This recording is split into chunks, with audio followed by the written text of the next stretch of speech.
दोस्तों नमस्कार।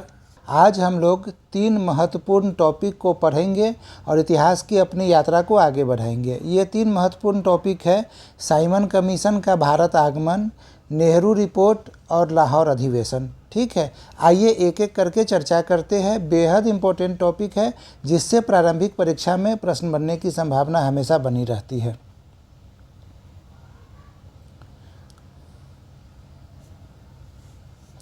Simon commission का गठन 8 नवंबर 1927 ईस्वी को हुआ था। 8 नवंबर 1927 को साइमन कमीशन का गठन हुआ था।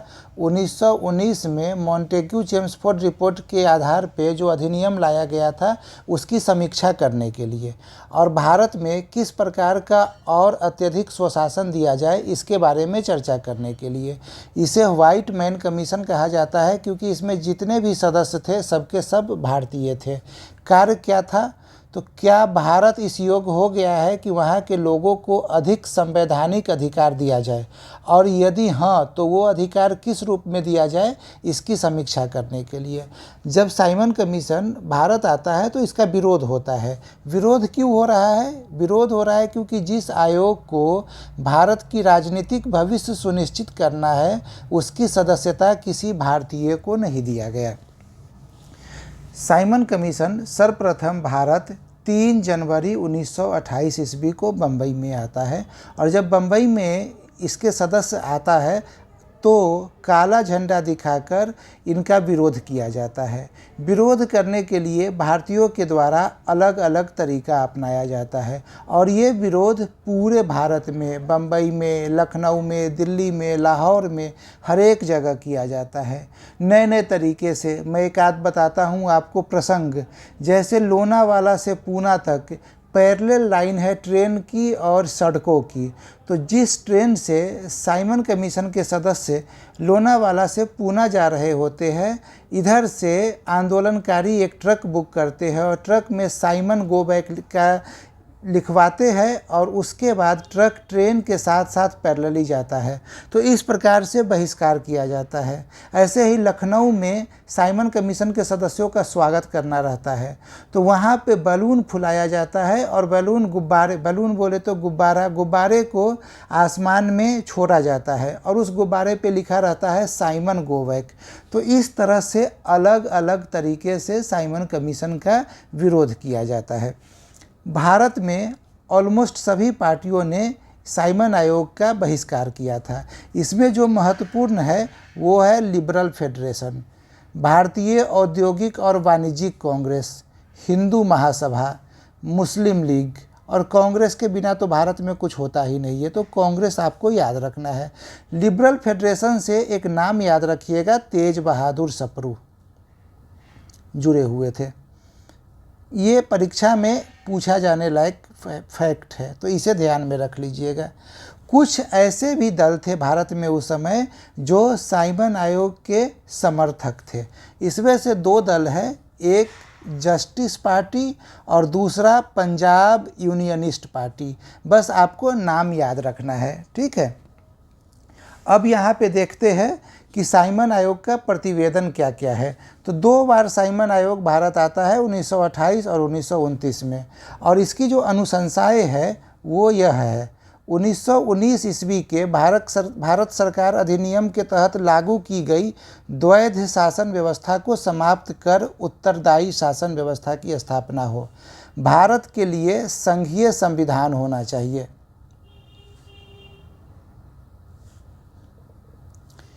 केंद्र में भारतीयों को कोई भी उत्तरदायित्व न प्रदान किया जाए।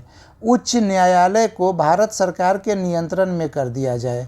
बर्मा को भारत से विलग मतलब अलग किया जाए तथा उड़ीसा एवं सिंध को अलग प्रदेश का दर्जा दिया जाए। प्रांतीय विधानमंडलों में सदस्यों की संख्या को बढ़ाया जाए। मताधिकार का विस्तार करने, अर्थात इसे 1919 के अधिनियम के द्वारा 2.8% मताधिकार दिया गया था भारतीयों को, इसे बढ़ाकर 10 से 15% तक करने की बात की गई।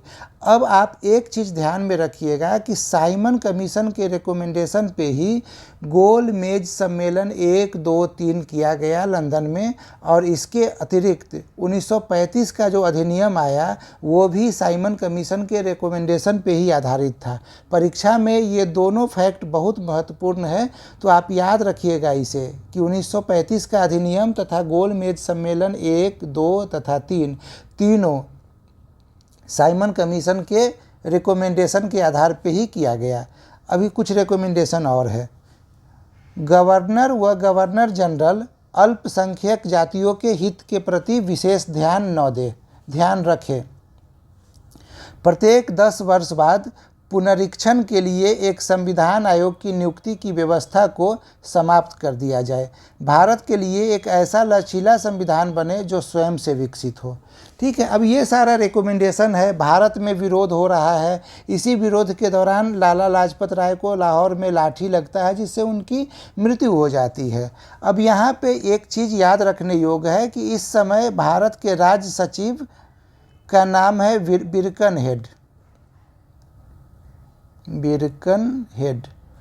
बिरकनहेड एक स्टेटमेंट देता है और उस स्टेटमेंट में कहता है कि भारतीय अभी इस योग्य नहीं है कि वो अपने लिए संविधान बना सके, इसीलिए सिर्फ गोरे लोगों को ही साइमन आयोग का सदस्य बनाया गया है।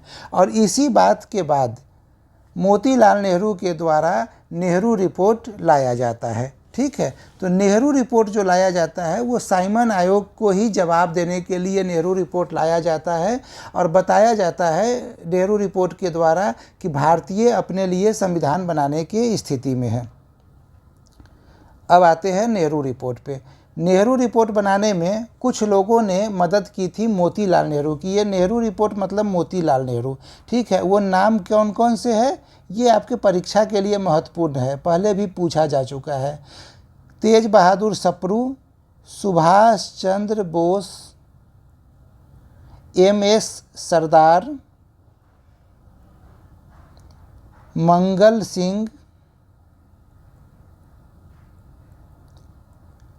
ये सब आप लोग नोट कर लीजिएगा। अली इमाम,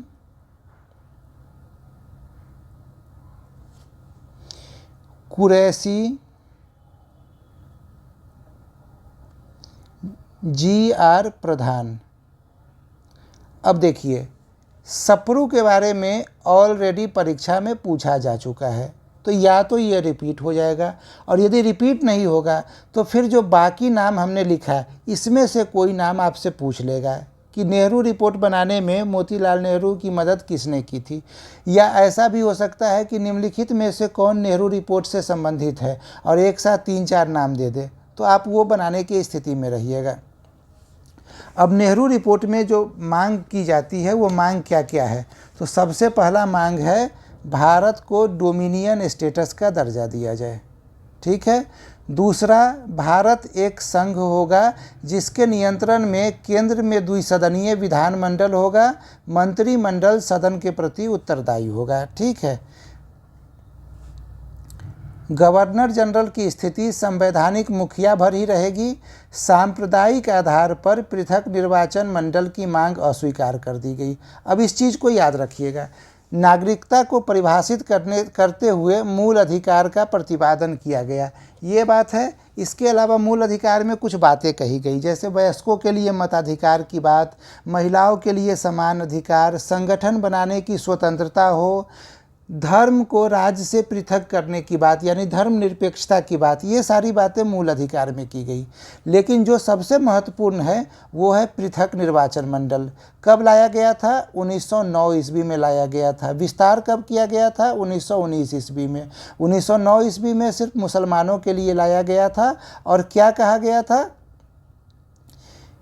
कि जिस क्षेत्र में मुस्लिम बहुल क्षेत्र में जहां कोई मुसलमान प्रत्याशी चुनाव लड़ता है तो वोट देने का अधिकार सिर्फ मुस्लिम व्यक्ति को ही होगा, उसके अतिरिक्त किसी अन्य संप्रदाय के व्यक्ति को वोट देने का अधिकार नहीं दिया जाएगा।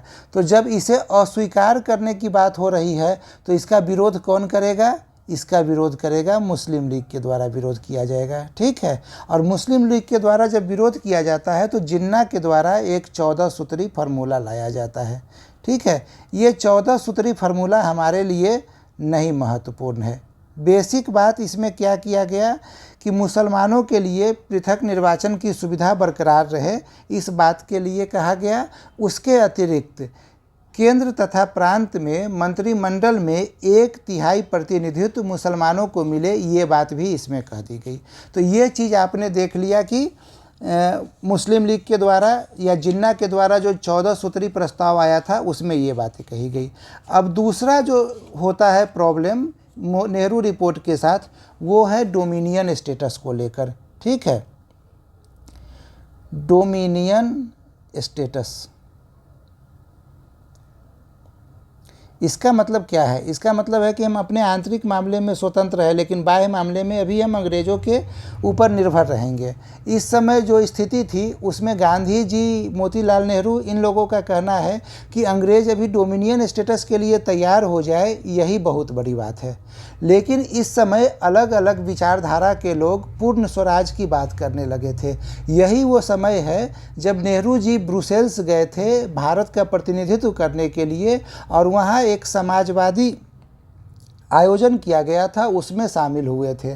ये वही समय है जब भगत सिंह कहते हैं कि पूर्ण स्वराज से कम कुछ भी मंजूर नहीं है। ये वही समय है जब वर्कर्स एंड पीजेंट पार्टी, ये साम्यवादी गुट के लोग हैं जो पूर्ण स्वतंत्रता की बात कर रहे हैं।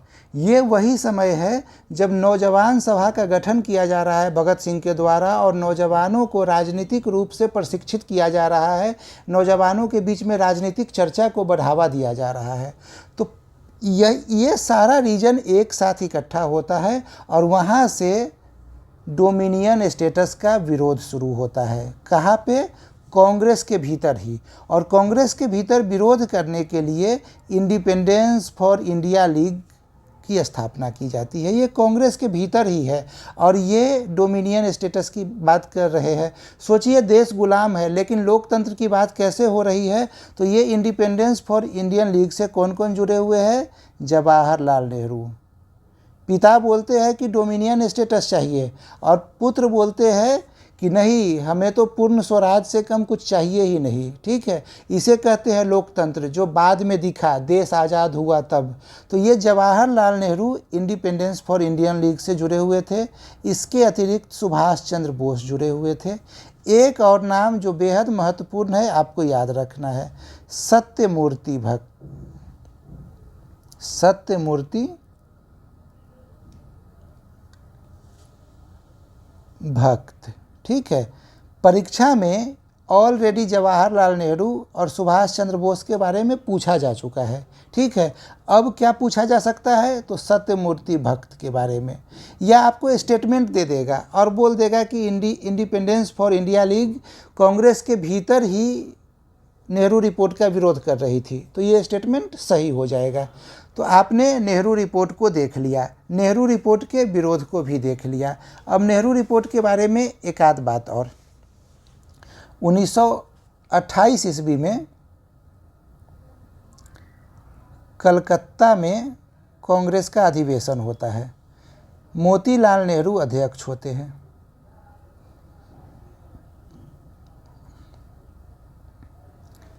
इस अधिवेशन में नेहरू रिपोर्ट को स्वीकृति दे दी जाती है। ठीक है, युवा नेताओं में असंतोष है, क्रांतिकारी आंदोलनकारी पूर्ण स्वतंत्रता की बात कर रहे हैं। अब जब ये बात हो जाता है, अभी पूर्ण स्वतंत्रता नहीं मिल रहा है, तो गांधी जी इस बात पे तैयार होते हैं कि हम अंग्रेज़ों को 1 साल का समय देते हैं। 1 साल में यदि डोमिनियन स्टेटस दे दिया जाता है तो ठीक है, यदि डोमिनियन स्टेटस नहीं दिया जाता है तो इसके बाद हम पूर्ण स्वराज की मांग करेंगे। और इसके साथ ही आता है एक दिल्ली घोषणा पत्र।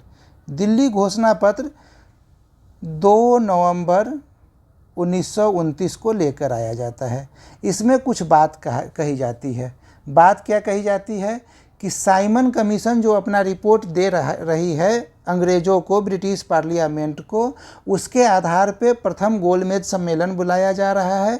प्रथम गोलमेज सम्मेलन में भारत में डोमिनियन स्टेटस किस प्रकार से दिया जाएगा, इस पे चर्चा होगी। ठीक है, ये पहली बात हो गई। दूसरी बात, जो गोलमेज सम्मेलन होगा उसमें कांग्रेस को बहुमत से प्रतिनिधित्व दिया जाएगा। और तीसरी बात, यही वो समय है जब भगत सिंह वगैरह जेल में थे, तो क्रांतिकारी अपराधियों को क्षमादान दे दिया जाए, इसकी बात भी कही जा रही थी। इसके अतिरिक्त जो राजनीतिक अपराधी थे जो जेल में थे, उन्हें भी क्षमादान दे दिया जाए। ये 3 डिमांड किया गया था। ठीक है, और समय दे दिया गया कि आप बताइए इसके बारे में। किसको समय दिया गया? इस समय वायसराय थे इरविन को समय दिया गया। लेकिन 23 दिसंबर 2 नवंबर 1929 को ये बातें कही गई। 23 दिसंबर 1929 को इरविन के द्वारा इस सारे प्रस्तावों को अस्वीकार कर दिया गया, सारे मांगों को अस्वीकार कर दिया गया। और इसी के बाद दिसंबर महीने के लास्ट में जवाहरलाल नेहरू के नेतृत्व में लाहौर अधिवेशन होता है 1929 ईस्वी में। ठीक है, 1929 ईस्वी में जो लाहौर अधिवेशन होता है, इसमें 4 प्रमुख बातें होती हैं। वो 4 प्रमुख बातें क्या क्या है? सबसे पहला, गोलमेज सम्मेलन का बहिष्कार कांग्रेस करेगी। ठीक है, गोलमेज सम्मेलन में कांग्रेस हिस्सा नहीं लेगी। दूसरा, पूर्ण स्वराज अब लक्ष्य हो गया। ये तो बहुतों बार परीक्षा में पूछा जा चुका है, ये आप सब लोगों को पता होगा। इसके अलावा कांग्रेस कार्यकारिणी समिति को सविनय अवज्ञा आंदोलन आरंभ करने का उत्तरदायित्व सौंप दिया गया। सविनय अवज्ञा आंदोलन। चौथी बात क्या होती है? चौथी बात ये होती है 26 जनवरी 1930 को प्रथम स्वतंत्रता दिवस मनाने का निश्चय किया गया। पांचवी बात, 31 दिसंबर 1929 को रावी नदी के तट पर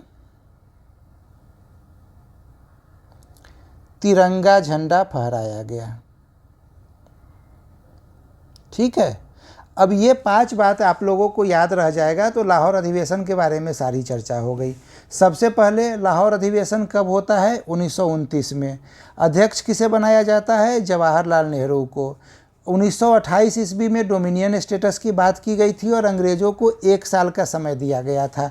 तो इससे आप लिंक कर लीजिएगा कि अब बात पूर्ण स्वराज की होगी, अब डोमिनियन स्टेटस की बात नहीं होगी। नंबर 2 बात, गोलमेज सम्मेलन में कांग्रेस हिस्सा नहीं लेगी। क्यों? क्योंकि दिल्ली घोषणा पत्र को वायसराय इरविन के द्वारा अस्वीकार कर दिया गया था। सविनय अवज्ञा आंदोलन की शुरुआती का उत्तरदायित्व जो है वो कांग्रेस कार्यकारिणी समिति को दे दिया जाता है। चौथी बात, 26 जनवरी 1930 ईस्वी को प्रथम स्वतंत्रता दिवस मनाया जाएगा और यही वो रीज़न है जिस वजह से 26 जनवरी को ही भारत का गणतंत्र दिवस मनाया गया या मनाया जाता है। ठीक है, और पांचवी बात, 31 दिसंबर 1929 को रावी नदी के तट पे तिरंगा झंडा फहराया जाता है।